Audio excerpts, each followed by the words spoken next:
சாம்பார் வைக்க போகிறேன். இதால் 2 டம்ளர் துவரம் பருப்பு எடுத்துருக்கேங்க. 2 தக்காளி கட் பண்ணி வச்சுருக்கேன், அதையும் அதில் போட்டுக்கலாம். ஒரு வெங்காயம் கட் பண்ணி வச்சுருக்கேன்.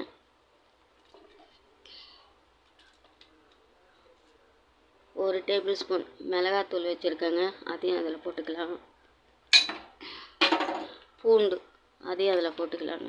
இப்போது அடுப்பை ஆன் பண்ணிவிட்டு குக்கர் மூடியும் போட்டுக்கலாங்க. குக்கர் மூடியும் போட்டுட்டேன், அதன் கூட வைட்டும் போட்டுக்கலாம். 2 விசில் வந்தால் போதுங்க.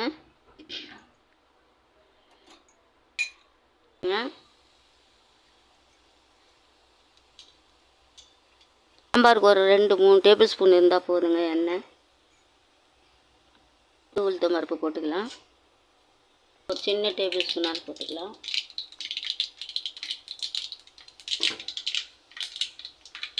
கொஞ்சம் ஜீரகம்,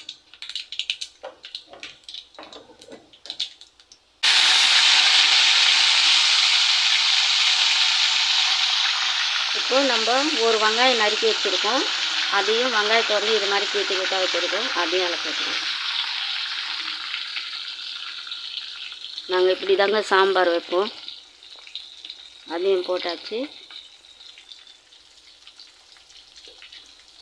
பச்சை மிளகாயும் போட்டுங்க, கீனி போட்டுக்குங்க பச்சை மிளகாய். இப்போது வெங்காயம் வந்து இந்த மாதிரி வதங்கி வந்திருக்கு. இப்போ நம்ம நறுக்கி வச்சுருந்தேன் அதில் 2 தக்காளியும் அதில் போட்டுக்கலாம்.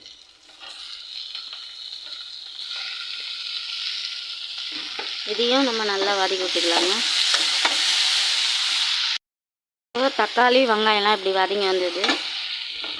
இப்போ நான் கொஞ்சமாக ஒரு 4 பீன்ஸு, ஒரு கேரட் வச்சுருக்கேங்க. சாம்பாருக்கு நிறைய போடக்கூடாது, அதனால் அதையும் நான் போட்டுக்கிறேன்.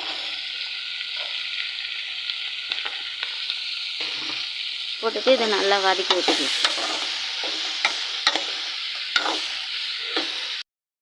பீன்ஸு தாங்க சாம்பார் வைக்கிறேன், அதனால் கம்மியாக போட்டிருக்கேன். கேரட்டு ஒரு 4 பீன்ஸ், 1 டேபிள் ஸ்பூன் அதிலே போட்டுக்கலாம். ஏற்கனவே நான் பருப்பில் மிளகாத்தூள் போட்டிருக்கேன், அதனால் அதையும் போட்டுட்டு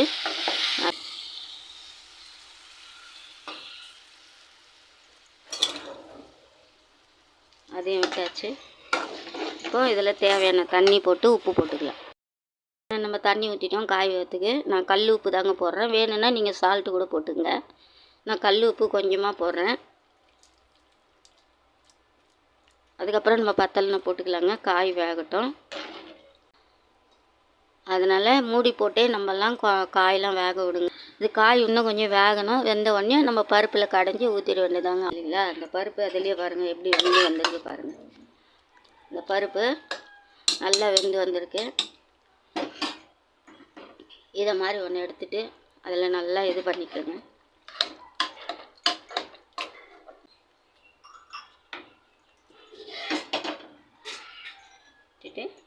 நல்லா அதை மிக்ஸ் பண்ணி விட்டுக்கலாங்க.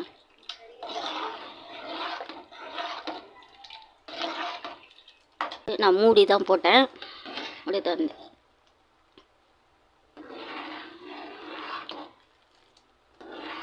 ஒரு டேபிள் ஸ்பூன் வீட்டில் அரைச்ச தனியாத்தூள், வறுத்து நான் அரைச்சி வச்சுருப்பேன் அந்த தனியாத்தூள்.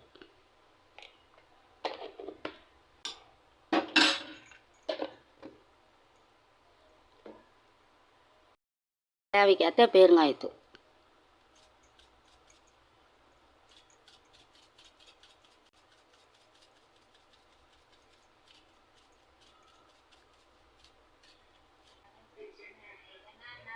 கொத்தமல்லியும் போட்டுட்டேன்.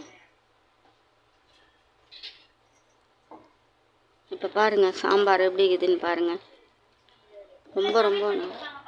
ரொம்ப நல்லா இருக்குங்க. நீங்களும் இதே மாதிரி சாம்பார் பண்ணி பாருங்கள். இந்த சாம்பார் நீங்கள் பண்ணி சாப்பிட்டு பார்த்துட்டு உங்கள் ஃப்ரெண்ட்ஸுங்களுக்கெல்லாம் சொல்லுங்கள் எப்படி இருக்குதுன்னு கமெண்டில் சொல்லுங்கள். இந்த சாம்பார் பிடிச்சிருந்தால் லைக் பண்ணுங்கள், ஷேர் பண்ணுங்கள், கமெண்ட் பண்ணுங்கள், மறக்காமல் ஷேர் பண்ணுங்கள்.